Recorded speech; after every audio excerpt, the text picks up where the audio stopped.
Good morning class 9th। Welcome back to the topper choice channel. मैं आपका Aryan sir, आपके दुख सुख में साथ देने वाले। जो भी दुख सुख हो उसको मिलकर बांटेंगे और पढ़ाई करेंगे मस्ती में। आपका समिटी का उम्मीद करते हैं समिटी की तैयारी अच्छी चल रही होगी। तो पिछले क्लास हम ग्रेविटेशन पढ़ रहे थे, है ना। आज आई होप आप लोगों को समझ में आया होगा और आपने अच्छा सपोर्ट किया हमें, जिसके लिए तहे दिल से शुक्रिया and I am very thankful to you. तो आज हम पुरानी क्लास को आगे बढ़ाएंगे। जो ग्रेविटेशन में आधा अधूरा रह गया था उसको आगे लेकर बात करेंगे। जो पॉइंट छूट गए थे जो आगे पढ़ने हैं, उस दिन हम लोग ग्रेविटेशन किया था और ग्रेविटेशन में न समय को जाया ना करते हुए तो ग्रेविटेशन में आपको यही समझाया था कि फोर्स जो था वो था G m1 m2 by r square, जहां G आपका क्या है, G आपका ग्रेविटेशनल कांस्टेंट है।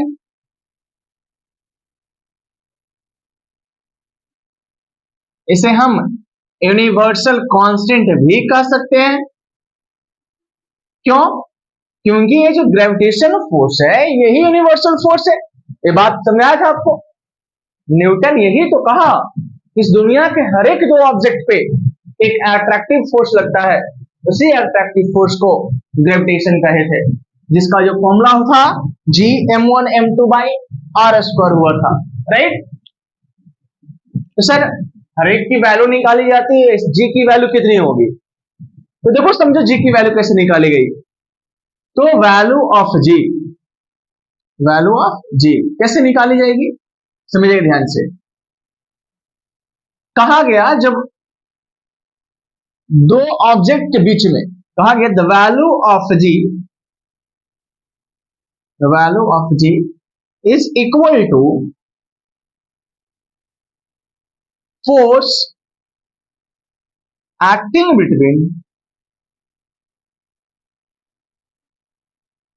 To 1 kg object placed at 1 meter. ये सर क्या कहने का मतलब है? तो वैल्यू ऑफ G किस प्रकार निकाला, इस बात को हम समझ रहे हैं। और कहना है कि G का जो वैल्यू है वह उस फोर्स के बराबर है। किस फोर्स के? जो फोर्स एकक केजी ऑब्जेक्ट के 1 मीटर की दूरी पे रखने पे लगता है। जैसे कि मान लिया जाए कि सर एकक केजी का ऑब्जेक्ट है, ये भी 1 केजी का और ये भी 1 केजी का, और इनके सेंटर का डिस्टेंस 1 मीटर है। तो इनके बीच में फोर्स लगेगा, तो जो फोर्स लगेगा वही फोर्स G के बराबर होगा। तो जो फोर्स लगता है यहां, ये फोर्स लगेगा बाय एक्सपेरिमेंटली, मतलब F बराबर बाय एक्सपेरिमेंटली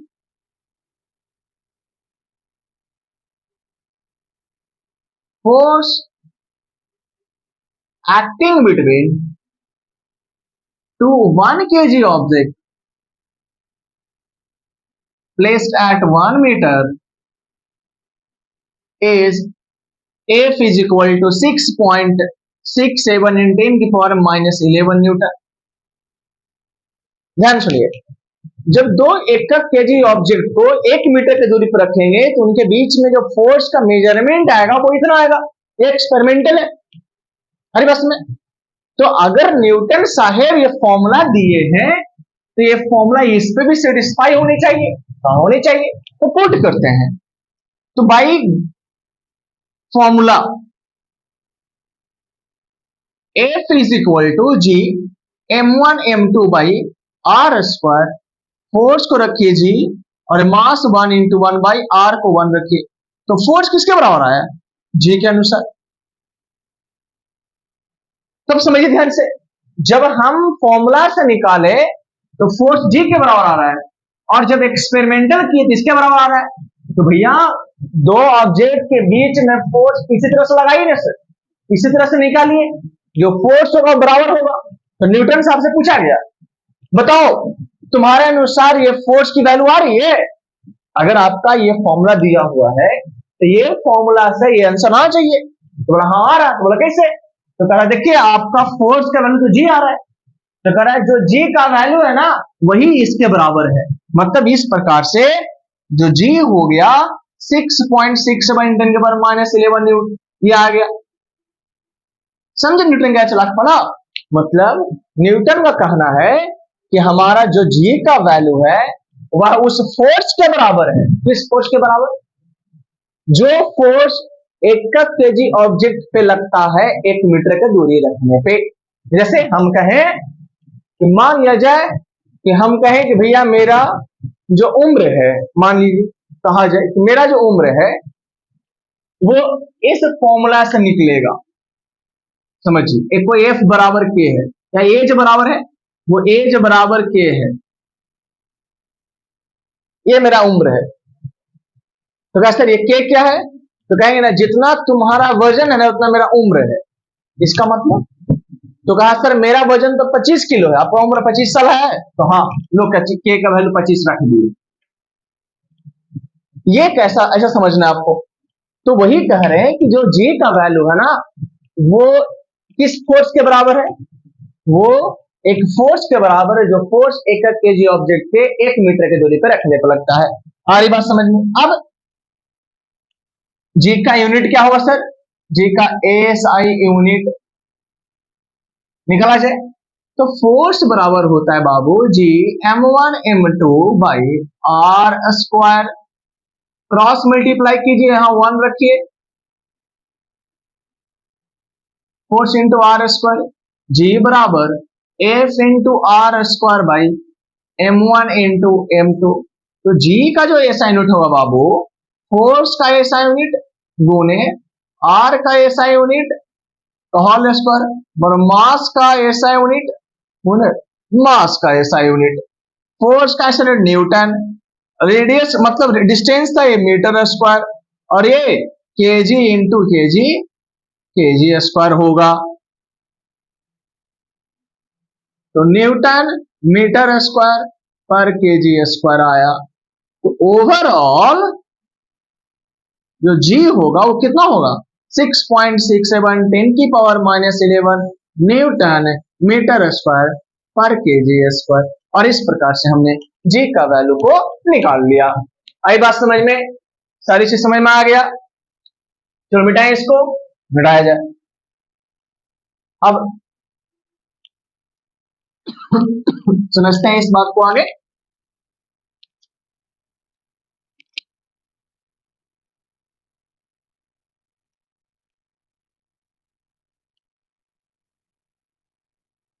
अब समझिए अगर कोई क्वेश्चन बनाना हो, एग्जाम्पल के तौर पे एक क्वेश्चन लिख लेते हैं। कहा जाए कि फाइंड द अमाउंट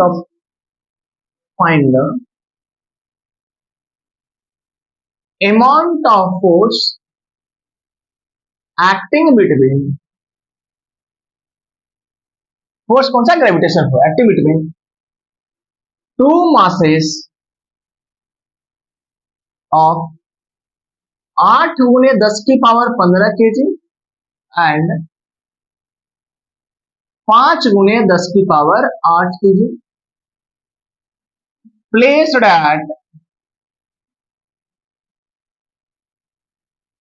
एट कितना लिख दे? 2 गुने 10 की पावर 4 किलोमीटर।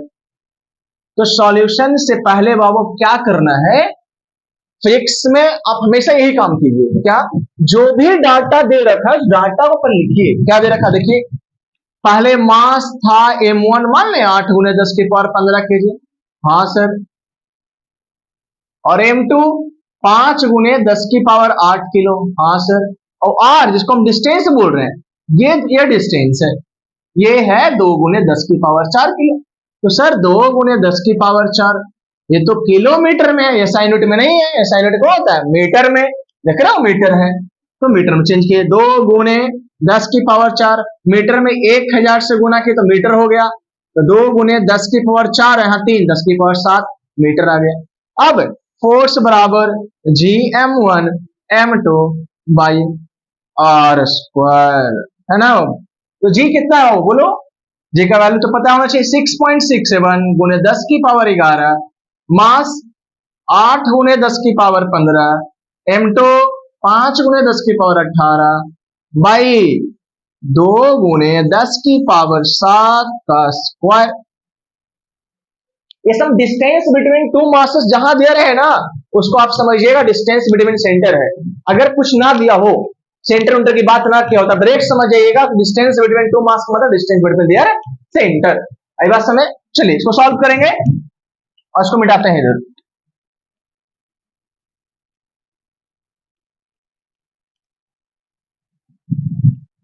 तो सॉल्व कीजिए। सॉल्व करने का तरीका सुन लीजिएगा। पहले क्या करेंगे, जितने भी एक्सपोनेंशियल वैल्यू, एक्सपोनेंशियल किसको वैल्यू बोलते हैं, जो पावर में लिखा हो, पावर वालों को एक साथ रखेंगे और बिना एक्सपोनेंशियल एक साथ लिखेंगे। तो देखो 6.67 एक साथ गुने 8 गुने 5 एक साथ, 10 की पावर -11, 10 की पावर 15 और 10 की पावर 18 है ना बाबू, बटा 2 का स्क्वायर 4 और 10 की पावर 7 का स्क्वायर।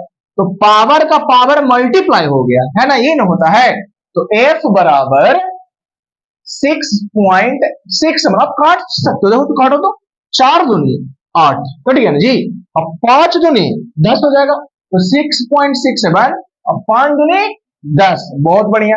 अब सभी का बेस सेम है तो पावर ऐड करेंगे, बहुत बढ़िया। तो 10 गुने -11 प्लस 15 प्लस 18 और नीचे लिखे, दिख रहा है कि नहीं दिख रहा है, 6.67 गुने 10 गुने 10 की पावर -11 गुने 10 की पावर, अच्छा पावर जोड़ना है हमको, प्लस 15 प्लस 18। अच्छा ये नीचे में है तो ऊपर जाना तो माइनस में होगा ना, डिवाइड में पावर घट जाता है, -14।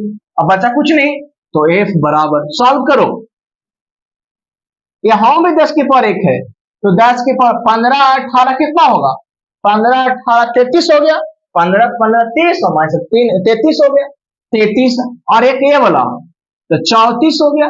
34 में से कितना घटेगा, 11 और 14 35 घटेगा, तो 25 घटेगा। तो कितना हो गया, F बराबर 6.67 10 की पावर -9 न्यूटन, 9 सॉरी न्यूटन। आ रही बाबू समझ में, कैसे निकाला था ग्रेविटेशन फोर्स। अब आगे समझिए, ये और भी कॉम्प्लिकेटेड क्वेश्चन होंगे उसको करवा लिया जाएगा, इनसे क्वेश्चन करवा देंगे या फिर स्टेलन मल्होत्रा बुक होगा या फिर आईटी फाउंडेशन का जो बुक है उसको भी करवा लिया जाएगा। टेलीग्राम चैनल पे सभी भेज दिया जाएगा और एक दिन उसका लाइव क्लासेस चला करके डाउट क्लियर कर दिया जाएगा, उसके लिए घबराना नहीं है बाबू, ठीक है। तो और अब आगे पढ़ते हैं, हमने क्या क्या सीख रखा अब तक। हमने ये सीखा कहानी का शुरुआत कहां से हुआ था। कहानी का शुरुआत हुआ कि पेड़ से सेब गिरा, न्यूटन सोचना शुरू कर दिया सेब नीचे क्यों गिरा है, अगर सेब पे फोर्स लगा तो क्या ये फोर्स कहीं और लग रहा है कि नहीं लग रहा है। तो हमने देखा कि जो फोर्स सेब पे लगा वही फोर्स और भी यूनिवर्स में लग रहा है, जिसके सन और प्लैनेट के बीच में, सन और अर्थ के बीच में, अर्थ और मून के बीच में। आ रही बात समझ में। लेकिन जिसका ज्यादा फोर्स लगता है, जिसपे जिसका ज्यादा कम मास होता है उसका इफेक्ट दिखता है, इफेक्ट दिखता है उसका, है ना। तब आगे समझते हैं इनकी कहानियों को। और एक ध्यान सुनिए मेरी बात, कि जो ग्रेविटेशन आज पढ़ रहे हैं उनकी शुरुआत हमारे पूर्वज बहुत पहले दे चुके थे। एक महर्षि थे जिनका नाम था भास्कराचार्य। क्या नाम था, भास्कर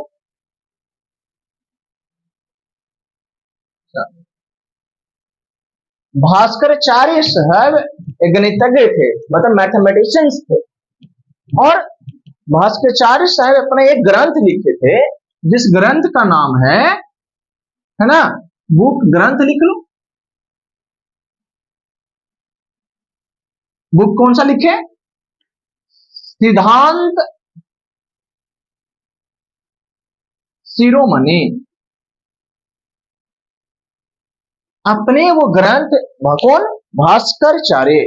भास्कराचार्य इंडियन क्या थे, मैथमेटिशियंस थे, जिन्होंने अपने ग्रंथ में सिद्धांत शिरोमणि नामक ग्रंथ में इस बात का पहले जिक्र कर रखा था। उनका कहना था कि पृथ्वी, कौन? पृथ्वी, हम हिंदी में लिख रहे हैं, मतलब पृथ्वी जो है, उनके अनुसार पृथ्वी अपने, या फिर लिखो पृथ्वी आकाशीय पदार्थों को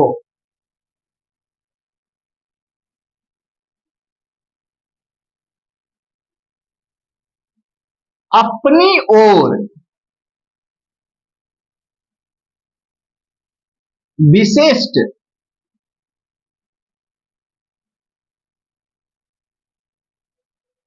बल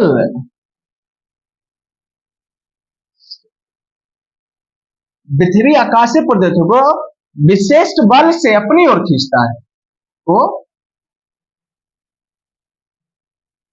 विशिष्ट बल से अपनी ओर खींचता है।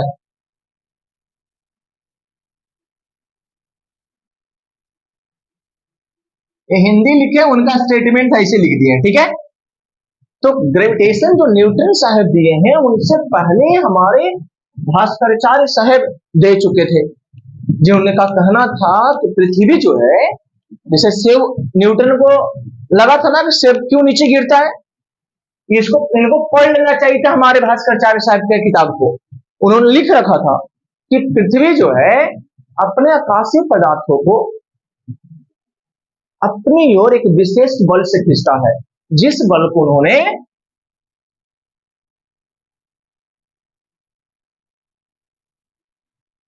गुरुत्वाकर्षण कहा गया। देख लेना बाबू, हमारी हिंदी बहुत ज्यादा सही है। गुरुत्वाकर्षण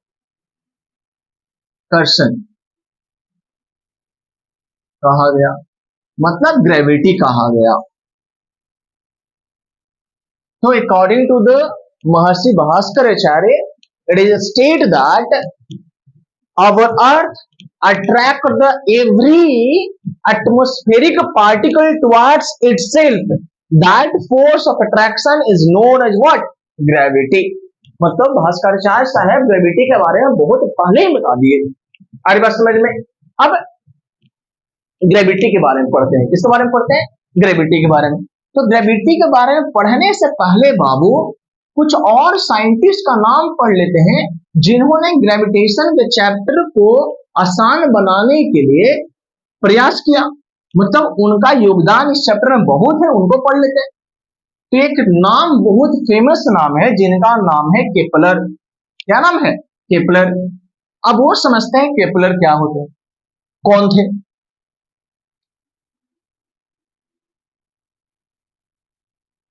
तो केपलर लॉ पढ़ रहे हैं। तो केपलर के अनुसार, केपलर क्या थे? एक समझो कि साइंटिस्ट थे, जिन्होंने स्टडी किया था। A scientist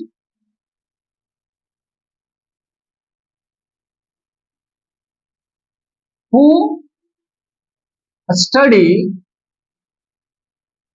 about planetary motion.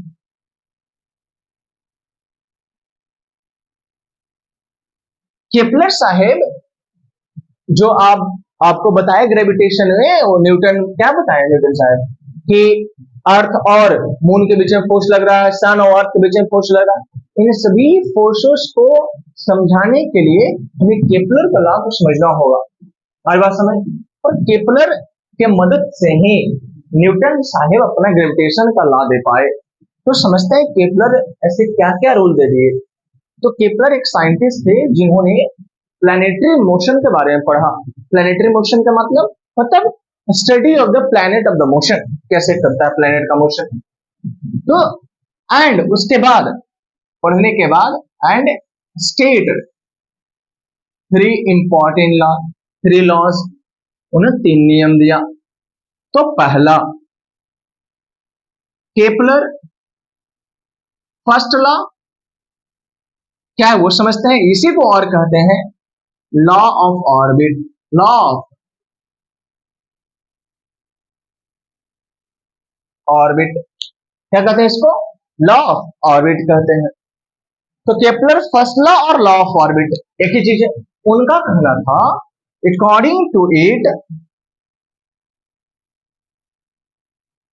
according to it planet moves on elliptical path.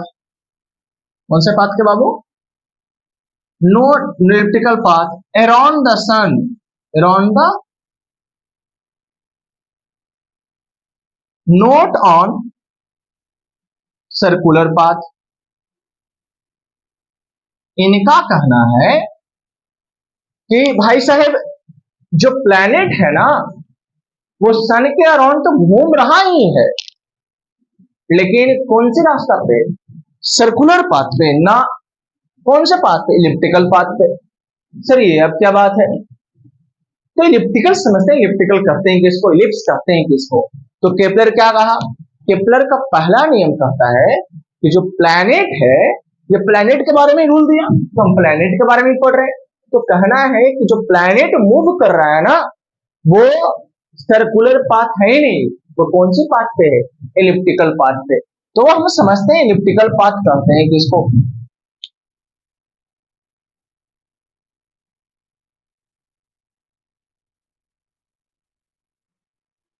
तो इलिप्स समझना होगा। इलिप्स कहते हैं किसको? तो इलिप्स जो है बाबू एक कर्विलिनियर पाथ है,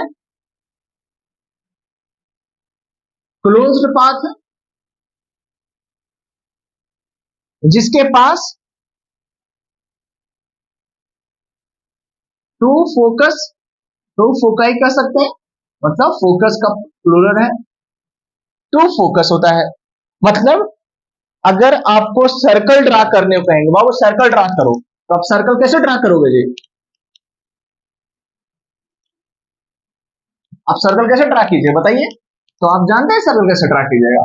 आप सर्कल ड्रा कीजिएगा सर, एक रस्सी लेंगे है ना बाबू, और एक रस्सी लेकर के यहां से और इस रस्सी में लेकर के ऐसे गोल गोल घुमा देंगे। मतलब याद है सर्कल कैसे बनाते हैं? कंपास लेते हैं और कंपास को एक जगह रख के उसके चारों ओर घुमाते हैं, यही नहीं बनता है? क्या बनता है इससे? इससे बनता है हमारा क्या? Circular path. लेकिन इलिप्स जो है वो इस प्रकार से नहीं बनेगा, तो किस प्रकार से बनेगा वो थोड़ा समझते हैं। तो इलिप्स बनाने के लिए क्या होता है कि आप दो सेंटर मानिए ऐसे करके, समझ में आ रहा बात को? मतलब आपको दो सेंटर रखना होगा उसके बाद गोल घूमना। तो इलिप्स का कुछ इस प्रकार से स्ट्रक्चर देखने को मिलता है, जिसका दो फोकस, इसका F1 नाम दे रहे हैं, इसको F2 दे रहे हैं। अरे बस में कब बने, कैसे बनेगा सर? तो क्या करना है, आपको दो सेंटर लेना है, यहां यहां पे क्या चाहिए, दो जगह काटी ठोक दीजिए, और काटी यहां दोनों ठोकने के बाद रस्सी बांध दीजिए दोनों में, टाइट नहीं, एक सिंगल रस्सी, और उस रस्सी को लेकर गोल गोल घुमाइए, वैसा ही बनेगा। क्या बोले? दो काटी करना रखना है, और दो काटी गाड़ने के बाद रस्सी, इसमें लूज रस्सी बांध देंगे, और रस्सी लूज रहेगा उसको पकड़ करके और चरपटी घुमा देंगे, तो वो बनेगा हमें एलिप्स। आई बस में एलिप्स कहते हैं। तो उनका कहना था कि इसी पे प्लैनेट मूव कर रहा है और किसी एक फोकस पे सन को माना जाए, उनका यही कहना है, ये सन है। तो एक, तो do focus at one focus, at any one focus, position of sun, position of sun is क्या assumed माना जाता है। तो ग्रेविटेशन का ये केपलर साहब का पहला नियम समझ में आया। केपलर साहब कहे कि कोई प्लैनेट जो है वो कैसे पाथ में मूव कर रहा है बाबू, तो वो सर्कुलर पाथ पे नहीं इलिप्टिकल पाथ में मूव कर रहा है। क्या कोई इलिप्टिकल पाथ होता है कैसा? तो इलिप्टिकल पाथ ऐसा होता है, और तभी तो आप देखिएगा सोलर सिस्टम बनाया रहेगा तो यहाँ सन रहेगा और उसके बाद इस प्रकार से दिखाया जाएगा। देख रहे हैं इस प्रकार से क्यों दिखाया जा रहा है? ये सर्कुलर नहीं है, ये इलिप्टिकल पाथ है जिसे प्लैनेट घूम रहे हैं। कोई दिक्कत? तो इसको हम लॉ ऑफ ऑर्बिट बोलते हैं, मतलब ऑर्बिट कैसा है? ऑर्बिट इलिप्टिकल है। ये पहला केपलर का रूल हुआ। अब इसको मिटाते हैं, अब दूसरे रूल की ओर आते हैं।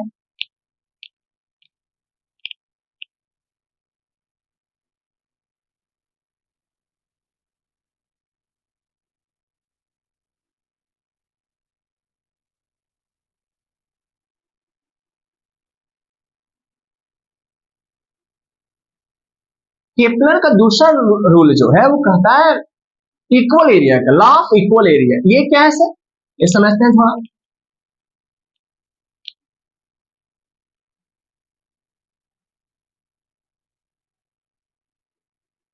लॉ ऑफ इक्वल एरिया, तो second law, Kepler second law या फिर लॉ ऑफ इक्वल एरिया। तो इसके अनुसार कहता है कि सर ये आपका पाथ है, बोले हाँ पाथ है बाबू। अब किसी एक इस पे सन या क्या मान लो, कोई प्लेनेट मान लिया, ठीक है प्लेनेट मान लिया, कोई दिक्कत? तो ऐसे मान लेते हैं प्लेनेट को यहाँ मान लिए और सन को यहाँ मान लिए। इस सन का पोजीशन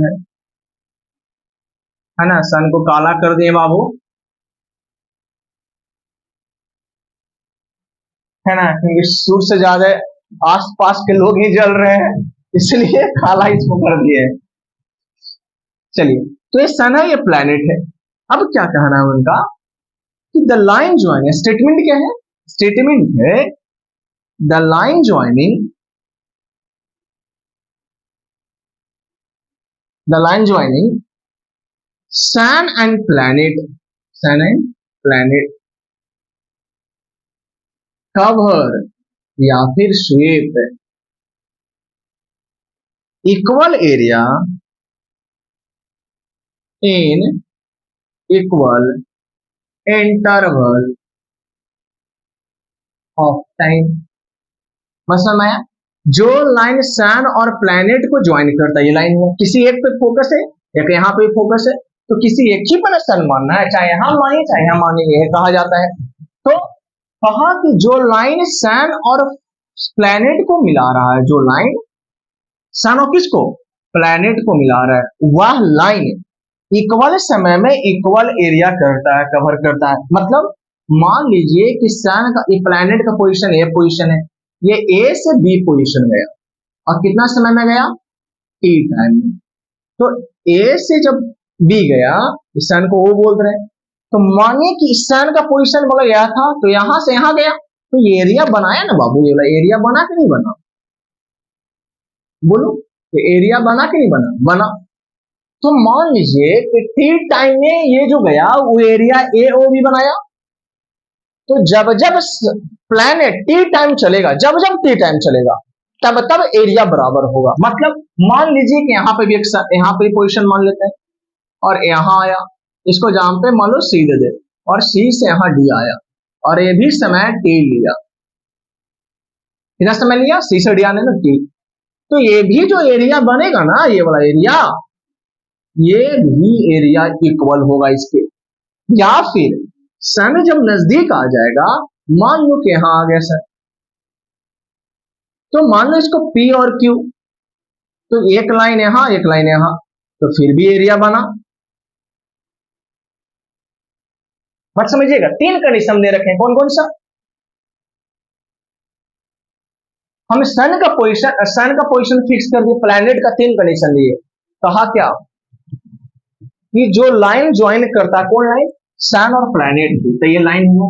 अब ये लाइन जब जब इक्वल समय चलेगा, तब तब इक्वल एरिया होगा। मतलब यहां से मान लीजिए कि प्लैनेट यहां था, ये लाइन यहां है, अब टी टाइम यहां बढ़ा तो ये बना, तो एरिया बना। अगर यहाँ की बात करते हैं, यहां से यहाँ टी आगे बढ़ा तो एरिया बना, फिर यहां से यहाँ टी टाइम आ गया तो आगे बढ़ा। तो जब जब टी टाइम आगे बढ़ा है, जब जब, तब तब एरिया इक्वल हुआ है। मतलब मीन्स यदि टाइम ए से बी और टाइम सी से डी और टाइम पी से क्यू बराबर है, तो एरिया कौन सा, ए ओ बी, एरिया कौन सा, सी ओ डी, एरिया कौन सा, पी ओ क्यू बराबर होगा। यही स्टेटमेंट है। इक्वल समय चलेगा, इक्वल एरिया कवर करेगा, कौन, जो लाइन सन और प्लैनेट को ज्वाइन करता है। अच्छा एक बात समझिए ध्यान से, अगर हम, ये तो ट्रायंगल नहीं है, कहीं ट्रायंगल नहीं दिख रहा क्योंकि कर्व है, अज्यूम कीजिए कि ट्रायंगल है, तो ट्रायंगल का जो एरिया होता है बाबू, 1/2 बेस इंटू हाइट होता है, हाँ या नहीं, हाँ सर होता है।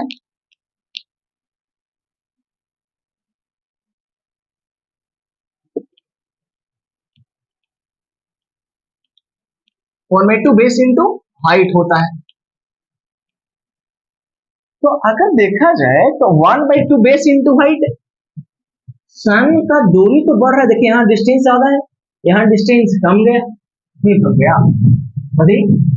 तो देख रहे हैं कि इसका 1/2 base into height, base height, तो देखिएगा जहां बेस इंटू हाइट, एरिया कहने का मतलब ही ना 1/2 बेस इंटू हाइट, 1/2 बेस, और सबका बेस इंटू हाइट इक्वल है, ट्रायंगल नहीं लेकिन हम मान रहे हैं, तो सबका बेस इंटू हाइट इक्वल होने का मतलब बेस बढ़ेगा तो हाइट कमेगा, हाइट बढ़ेगा तो बेस कमेगा। देखिए यहाँ हाइट ज्यादा है तो बेस कम है, फिर हाइट कम हुआ बेस बढ़ा, यहाँ हाइट एकदम कम हो गया तो बेस ज्यादा हो गया, कम हो गया।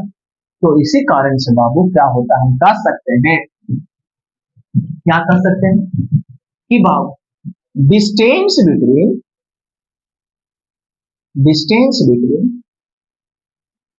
सन and planet, sun and is not constant, a constant है नहीं, it is changing continuously।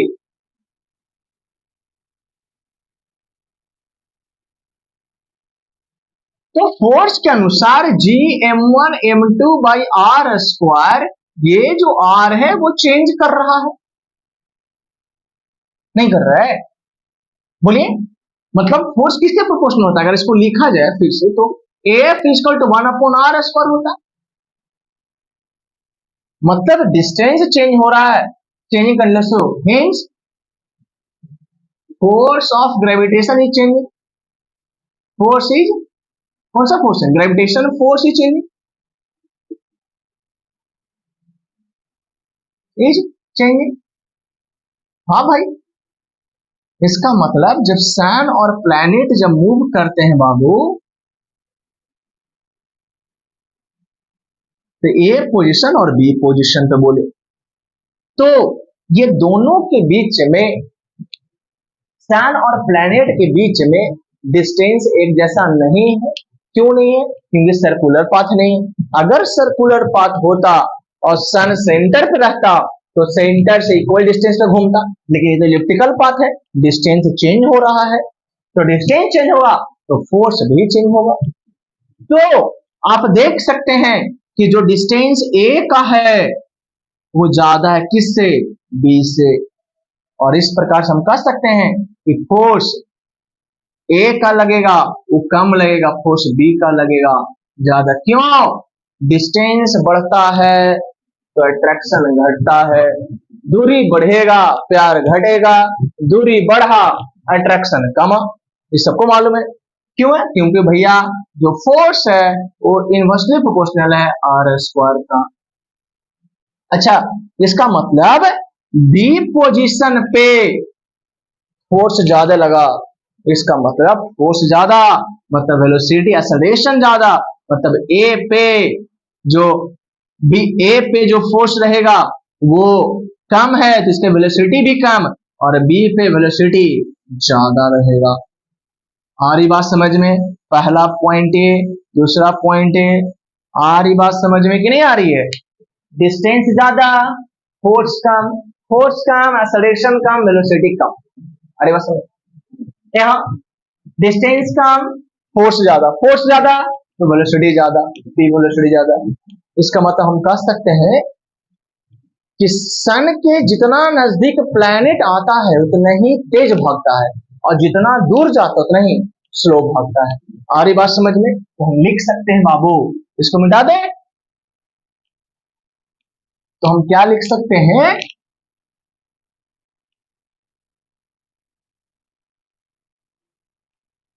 हम लिख सकते हैं the speed of planet increases as it comes closer to sun, and speed decreases as it goes away from sun।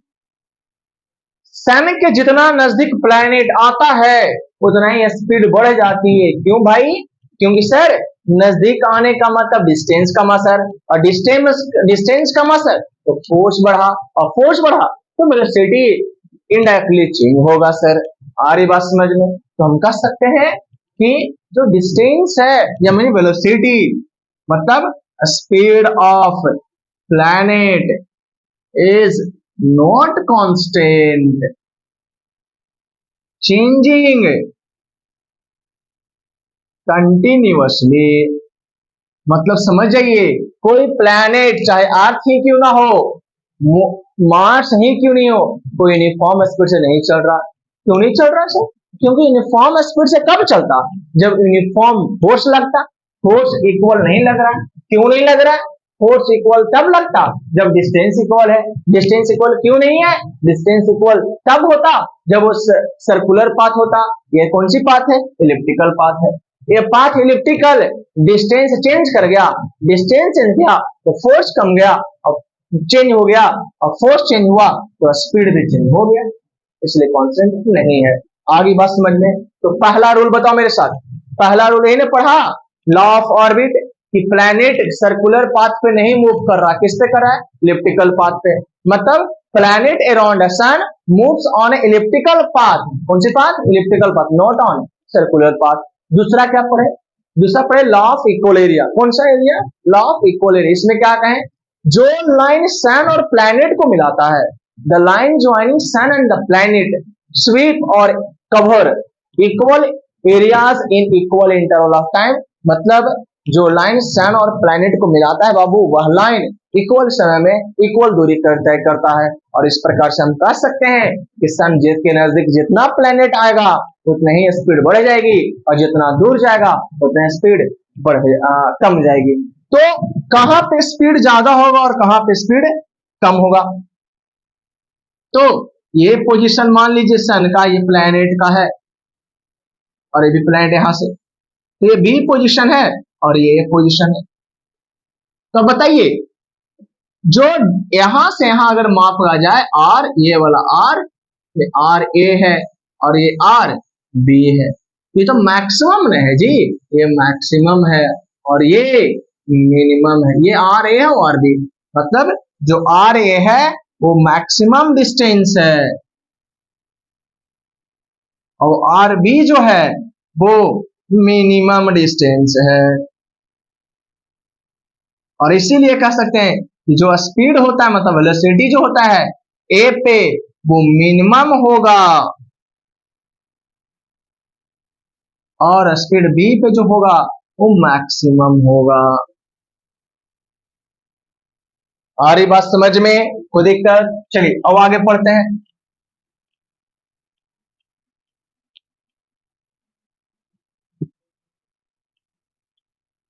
तीसरा ला, कौन सा ला? अब तीसरा पढ़ रहे हैं।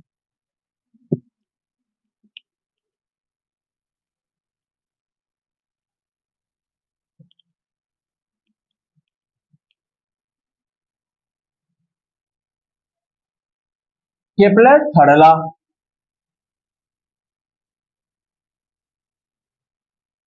केपलर थर्ड ला का सुनिए ध्यान से, क्या कहा? कहा the square of time period, the square of time period of planet is directly proportional to, किसके डायरेक्टली प्रोपोर्शनल होगा? Two cube of mean distance. समझते हैं, जो जो लिखा वो समझते हैं पहले। The square of time period, time period को टी से स्क्वायर हो गया, इज डायरेक्टली प्रोपोर्शनल किसका? क्यूब, किसका? मीन डिस्टेंस का, आर मीन क्यूब। ये क्या है सर? ये क्या है? इसका कहने इसको सही से लिखा है ना, सही से लिखा। तो टाइम स्क्वायर जो है डायरेक्टली प्रोपोर्शनल किसको? आर जो मीन है इसका क्यूब का।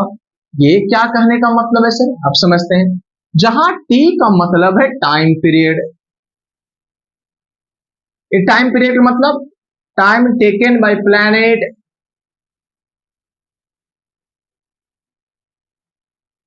टू कंप्लीट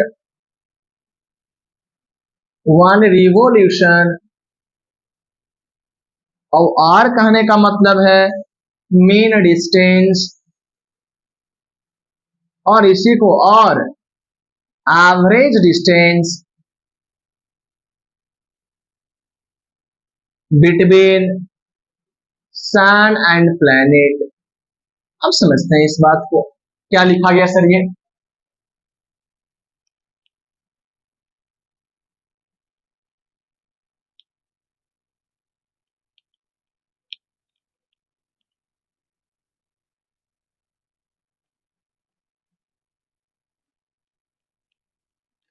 समझते हैं क्या वो क्या कहा। केपलर कहा कि कोई प्लेनेट घूम रहा है चारों ओर। हाँ सर घूम रहा है, तो कोई ना कोई समय तो होगा एक समय एक राउंड कंप्लीट करने का, कहाँ करेगा। तो उसका टाइम पीरियड बोले, उसको टाइम पीरियड बोलते हैं। एक राउंड जितना समय मारते हैं उसको हम टाइम पीरियड कहते हैं। बताओ, जो आवर वाला होता है, आवर वाला जो घड़ी का है, घड़ी है ना ये, जिसका आवर वाला नीडल, वो उसका हैंड है। आवर वाला जो हैंड है एक राउंड कितने घंटा में कर लेता है, 12 घंटा में। तो इसका टाइम पीरियड 12 घंटा हो गया। ठीक उसी प्रकार से टाइम पीरियड का मतलब, मान लीजिए कि ये इलिप्टिकल पाथ, ये सन है, ये देख रहे हैं, तो ये घूम के फिर से यहीं आ जाए, जितना समय आ जाए उसको हम टाइम पीरियड कहते हैं। अच्छा, आर मीन का मतलब क्या। आर मीन का मतलब एवरेज। एवरेज क्यों सर, याद है सेकेंड चैप्टर में, जब डिस्टेंस या वेलोसिटी एक जैसा नहीं होता तो हम एवरेज वेलोसिटी लिया करते थे। आरी बात समझ। जब आपके पास जैसे मान लिया जाए, ऐसे समझो कि आपका 5 सब्जेक्ट में, या फिर ऐसे समझिए 5 सब्जेक्ट में मार्क्स आया, और दो ही सब्जेक्ट के लिए चलो, या 3 को मान लें, एग्जाम्पल है 3 सब्जेक्ट का। आप 3 सब्जेक्ट में बाबू लेके आए हो 30 नंबर, ये मान लेते हैं। तो हम अनुमान क्या लगाएंगे कि तुम 10-10 नंबर लेकर आया होगा, लेकिन कोई जरूरी है क्या, क्या इज इट नेसेसरी, नहीं सर, संभावना है सर। आप 12 भी ला सकते हो और 18 भी लोगे और 0 लोगे, वो फेल हो गए, ये भी सही है। कोई कहेगा ना सर ऐसे नहीं हुआ, एगो 10 आया है, एगो 15 आया है, एगो 5 आया, भी सही है। तो मेन डिस्टेंस का कंसेप्ट या एवरेज का कंसेप्ट कब आता है, जब एक से ज्यादा डाटा रहता है। उसी प्रकार से यहाँ मीन का मतलब एवरेज आया, मतलब क्यों आया, इसलिए आया कि डिस्टेंस बिटवीन सन और प्लैनेट जो एक जैसा नहीं है, और एक जैसा नहीं है तो हम किसके डिस्टेंस को मानेंगे, तो एवरेज डिस्टेंस को मानेंगे। अब एवरेज निकालना है, तो एवरेज कैसे निकाला जाए समझिए। तो एवरेज निकालने का तरीका है मैक्सिमम प्लस मिनिमम बाई 2, ये हो गया आर मेन।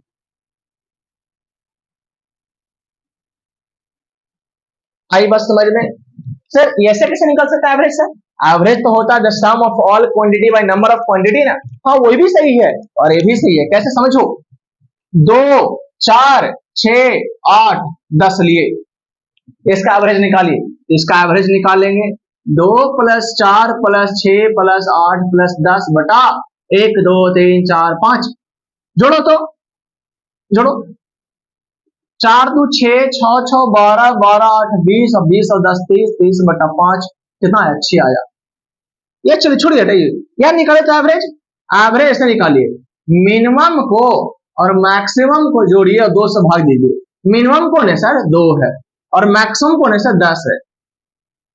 2 से भाग देंगे, 12/2 कितना आया, एवरेज 6 आया। अरे भैया एवरेज तो बराबर हो गया। ठीक उसी प्रकार से किए, तो डिस्टेंस हमेशा बदल रहा है, यहाँ मैक्सिमम और यहाँ मिनिमम, हमेशा डिस्टेंस बदल रहा है, तो एवरेज कैसे निकाले, एगो बड़ा वैल्यू एगो छोटा वैल्यू का मिड पॉइंट निकाल लेंगे। आ रही बात समझ में, नहीं आ रहा है, अब समझ में आ गया। तो टाइम पीरियड समझ में आ गया और अब मीन डिस्टेंस समझ में आया, लेकिन ये समझाइए कि केपलर थर्ड लॉ है क्या। इनका कहना था according to Kepler third law, उसको समझते हैं। तो T square proportional R cube का मतलब, जब जब प्रोपोर्शनल कांस्टेंट आएगा तो के लिखे, और T square by R cube जो होगा वो के कांस्टेंट होगा। तो इनका अनुसार मान लीजिए, ऐसे समझिए और इसको मिटा दें।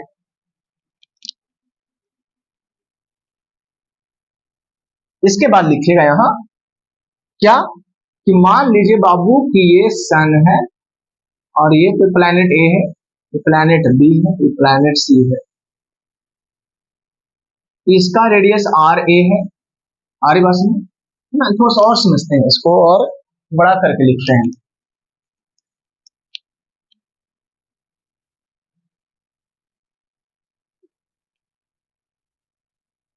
ये मान लेते हैं सन है बाबू, ये एक प्लैनेट, दूसरा प्लैनेट ऐसे होगा।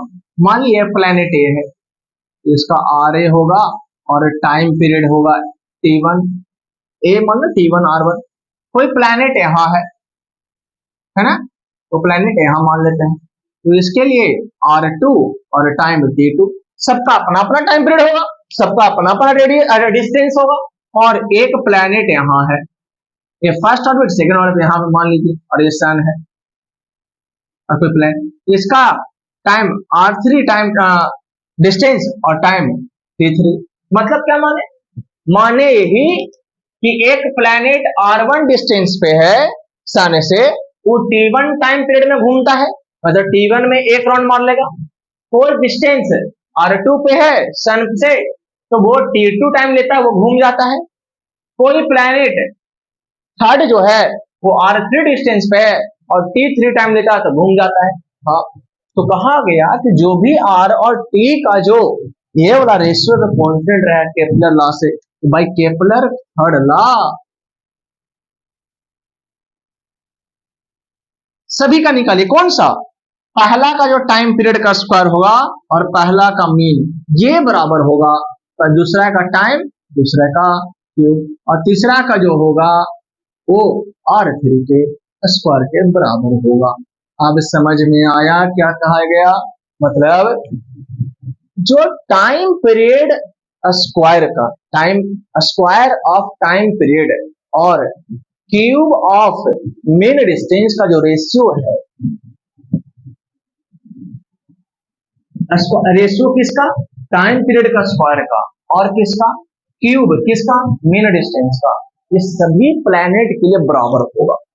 मतलब जितना T1 स्क्वायर आर क्यू का वैल्यू अर्थ के लिए, उतना ही मार्स के लिए, उतना ही जुपिटर के लिए। और ये बात समझ में, तो हमने आज क्या क्या सीखा? हमने आज वैल्यू ऑफ जी सीखा कि वैल्यू ऑफ जी कैसे आया। तो बताया गया कि वैल्यू ऑफ जी वह फोर्स के बराबर है जो फोर्स एकक केजी, किसके बीच में? एकक केजी ऑब्जेक्ट को 1 मीटर के दूरी पर रखने पे लगता है। आ रही बात समझ में?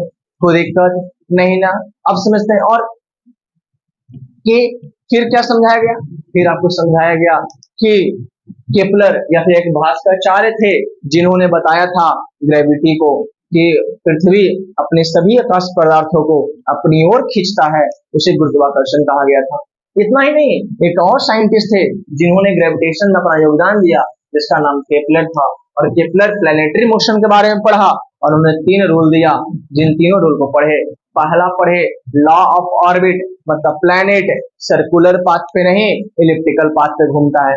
दूसरा पढ़ा हमने कि जो सन जो होता है और प्लैनेट होता है, सन और प्लैनेट को मिलाने वाला लाइन जो है वो इक्वल समय में इक्वल एरिया कवर करता है, लॉ ऑफ इक्वल एरिया। अरे बस में फिर उसे यही समझा, इसका मतलब कि सन के नजदीक जितना प्लैनेट क्लोज आएगा, सन के नजदीक जितना आएगा उसकी स्पीड बढ़ जाएगी, सन से जितना दूर जाएगा उसकी स्पीड घट जाएगी। क्यों ऐसा कह रहे थे? क्योंकि सन और प्लैनेट के बीच में दूरी एक जैसा नहीं है, क्योंकि इलिप्टिकल पाथ है, डिस्टेंस हमेशा बदल रहा है और डिस्टेंस बदलेगा तो फोर्स बदलेगा।